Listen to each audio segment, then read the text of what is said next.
we're going to go live to Cairo, Egypt, where Arise senior business correspondent Boason Omofaye is on ground to bring us updates on the Afreximbank closing conference for Benedict Orama's departure and the investiture of the new president, George Elombi.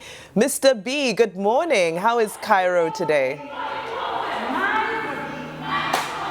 Yeah, good morning. Thank you so much. Of course,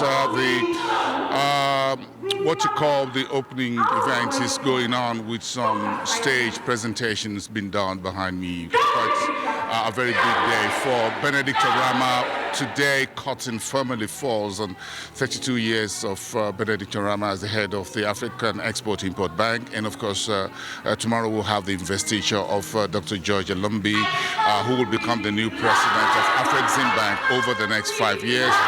If you remember very well, back in 2015, when Dr. Orama was elected the president of Afreximbank, Dr. George Elombi also came into Afreximbank. So it's a transition today, starting today, to say goodbye to Dr. Benedict Orama, what he's done over the last 10 years of his tenure. What I saw on the program was a couple of events will take place today, presentations as it were, from different officials of Afreximbank, and they will speak, of course, to 9 thematic areas of institution building and capacity building for Afreximbank over the last 10 years. That will cover oil and gas, industrial manufacturing, healthcare, how Afreximbank was piloted through the COVID-19 pandemic of 2020 and 2021. 2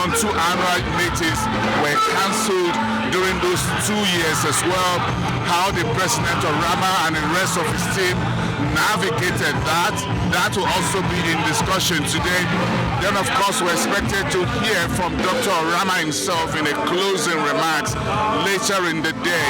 So all through today, we're going to hear from members of Afreximbank, and then, of course, tomorrow is going to be the investiture to unveil the new president of the African Export-Import Bank. So this event, and I can already see the celebration at your back, it's both a very serious conference, but also there'll be lightheartedness as well as we celebrate 10 years of impact by Professor Benedict Orama. However, under the theme, 10 years of impact, building blocks for a successful, prosperous future, who are some of the speakers that will be highlighted today? You've talked about the thematic areas.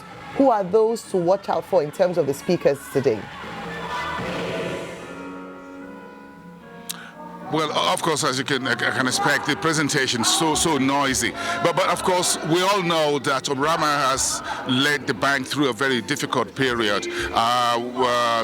And of course, he's brought some what you call game-changing innovations into the African Export-Import Bank, the credit finance, structured finance. You're talking about helping to put together all the multilateral institutions on the African continent. A short while ago, I saw the president of the African Development Bank, the new AFDB president, Dr. Sidi Ulta, in the audience. There are a lot of other dignitaries that will be here, including top officials of the Arab Republic of Egypt, of course, the host of Afreximbank since it was established. So it's been a very long run for Orama, and today, formally, folks are saying, look, it's time to say goodbye after his completed 5-year, 2-term tenure.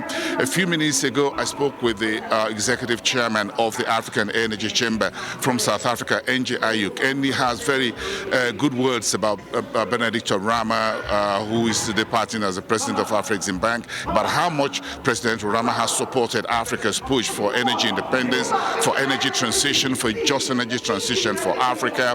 He wants to see the continuation of such support for the Africa's energy sector in the years ahead under the leadership of George Elombi. So that's some of the things we expect to hear. We expect to hear commendations, goodwill messages today, and of course tomorrow we'll hear directly also from the incoming President George Elombi himself. Elombi, a Cameroonian taking over from a Nigerian, is still within the flanks, it's still within the coast.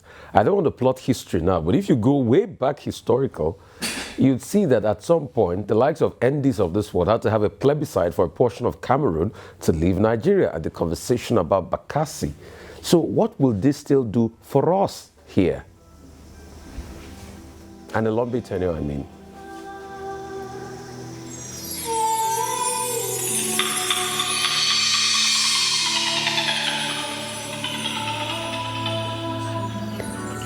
What will an Elombi tenure do for us, Boason?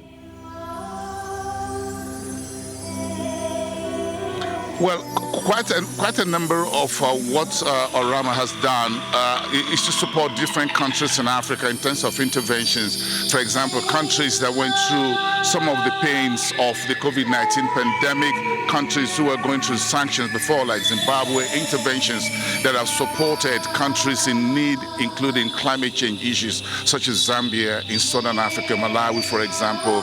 All of that had been in place. The agriculture sector, don't forget about the food security, producing vaccines and ensuring that it's what we have, the right technology in Africa to support research as well for healthcare. So all of these were part of the things that will be brought to the fore today.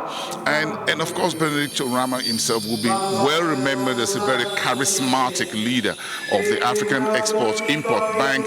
Of course, we expect George Lombard, who has also been in the system over the last 30 years himself, to bring a lot of verve, to bring new direction, new energy into African Export-Import Bank. Remember, the world has changed from when Dr. Orama took over 10 years ago. We have geopolitics to deal with. We have war in the Middle East, in Russia, Ukraine, and all of that.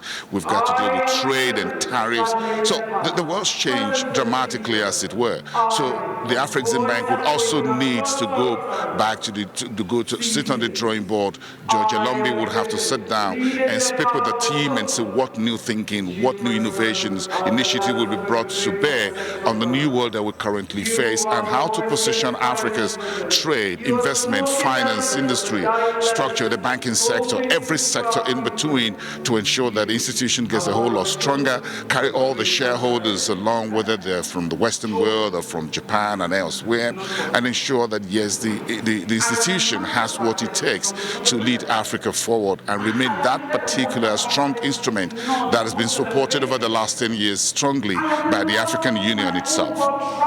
Back to you.